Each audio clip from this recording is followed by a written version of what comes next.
Japan में Okinawa नाम की एक जगह है जहाँ के लोग काफी टाइम से 100 साल से ज्यादा जीते आए हैं।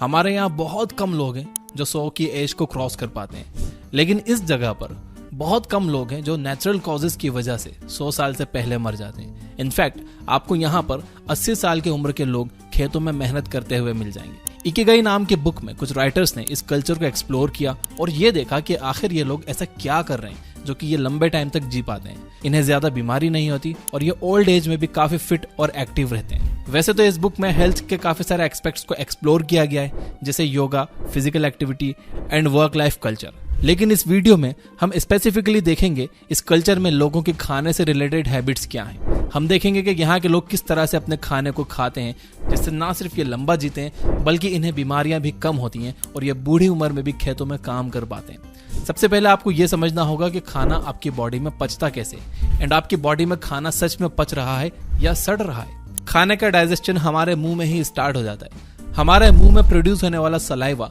खाने में प्रेजेंट स्टार्च को ब्रेक करता है। तो अगर आप स्टार्च बेस्ड डाइट जैसे फ्रूट्स या आलू खा रहे हो तो उसका एक मेजर पोर्शन आपके मुंह में ही डाइजेस्ट हो जाता है। जब आप अच्छे से खाने को चबाकर निगलते हो तो खाना आपके इसोफेगस से होकर आपके पेट में जाता है। एक बार खाना आपके पेट में पहुंच गया तो आपका पेट 3 एंजाइम्स रिलीज करता है, हाइड्रोक्लोरिक एसिड, म्यूकस और पेप्सिन। पेप्सिन आपके खाने में प्रेजेंट प्रोटीन को डाइजेस्ट करने में हेल्प करता है, लेकिन पेप्सिन को काम करने के लिए एक एसिडिक मीडियम की जरूरत होती है और यह acidic medium hydrochloric acid provide करता है।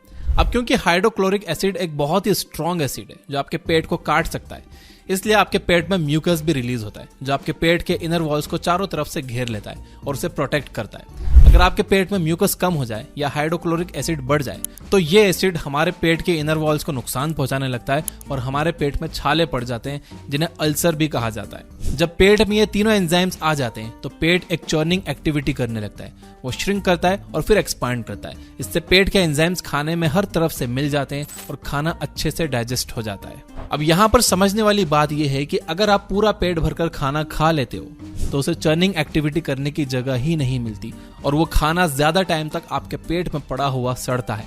इसलिए कहते हैं कि कभी भी पूरा पेट भरकर नहीं खाना चाहिए। पेट हमेशा थोड़ा खाली रखना चाहिए ताकि वो खाना मूव कर सके। पेट में 4-5 घंटे तक रहने के बाद आपका खाना वहां से निकलता है और फिर स्मॉल इंटेस्टाइन में जाता है।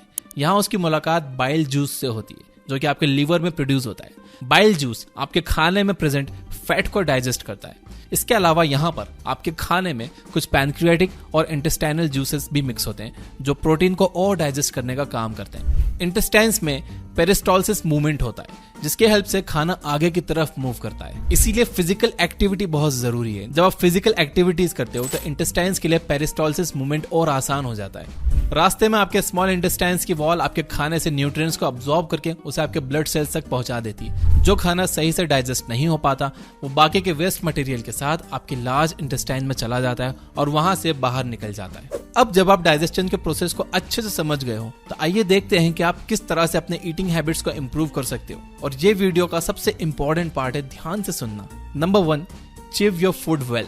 जैसा कि हमने देखा कि आपके खाने का डाइजेशन मुंह से ही स्टार्ट हो जाता है। अगर आप खाने को अच्छे से चबाओगे नहीं तो आपके खाने में प्रेजेंट स्टार्च का डाइजेशन अच्छे से नहीं हो पाएगा। इसके अलावा हमने देखा कि आपका पेट एक चर्निंग एक्टिविटी करता है जिससे पेट के सारे एंजाइम्स फूड में अच्छे से मिक्स हो जाते हैं। इमेजिन करो कि आपने अपने खाने को अच्छे से नहीं चबाया और आपके पेट में कुछ सॉलिड फूड पार्टिकल्स चले गए। ऐसे में वो एंजाइम्स आपके खाने में अच्छे से मिक्स नहीं हो पाएंगे और वो सॉलिड फूड अच्छे से डाइजेस्ट नहीं होगा।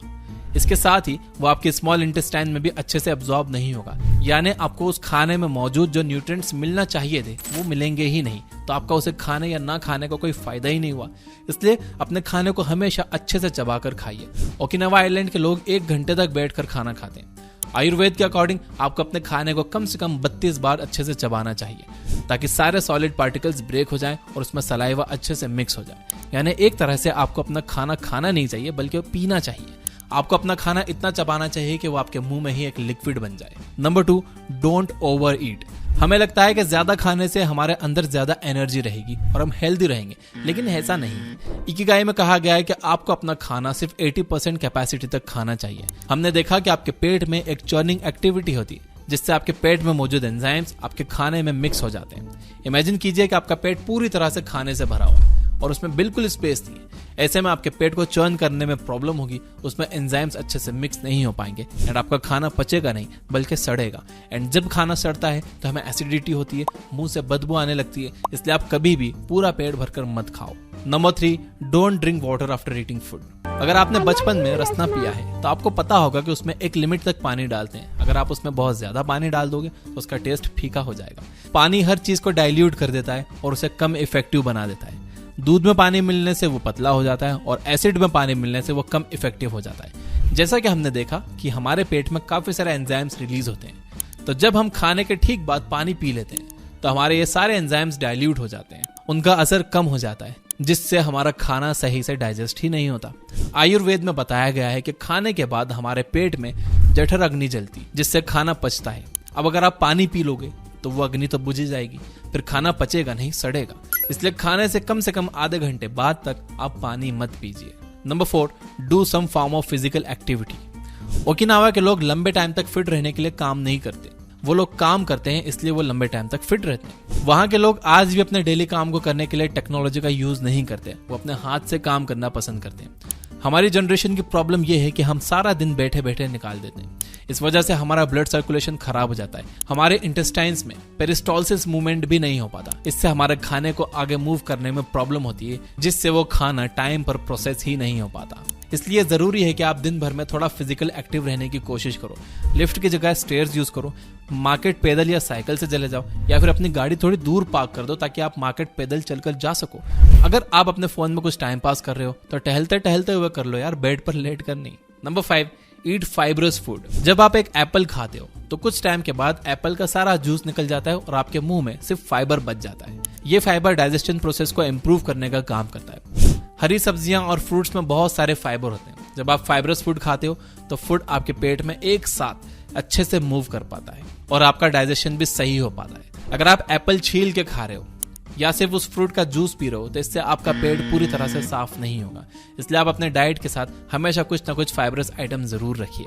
खाना खाने का एक सिंपल रूल आप याद रख लो, आपको 100 साल पीछे जाना है। जो चीज 1900 से पहले खाते थे आप उसे खाइए, जैसे कि दाल, सब्जी, रोटी, ओट्स, मीट, फ्रूट्स एक्सेट्रा। जो चीज साल 1900 से पहले एग्जिस्ट तो करती थी लेकिन लोग उसे कम खाते थे, आप उसे भी कम खाओ, जैसे कि शुगर। और जो चीज साल 1900 से पहले एग्जिस्ट ही नहीं करती थी आप उसे जितना ज्यादा हो सके उतना ज्यादा अवॉइड करो। इस कैटेगरी में आपके सारे प्रोसेस्ड फूड आइटम और जंक फूड आ जाते हैं। अगर आप इस सिंपल से रूल को फॉलो करोगे तो आपको पेट से रिलेटेड कोई प्रॉब्लम नहीं होगी और लंबा जियोगे और हेल्दी और फिट रहोगे।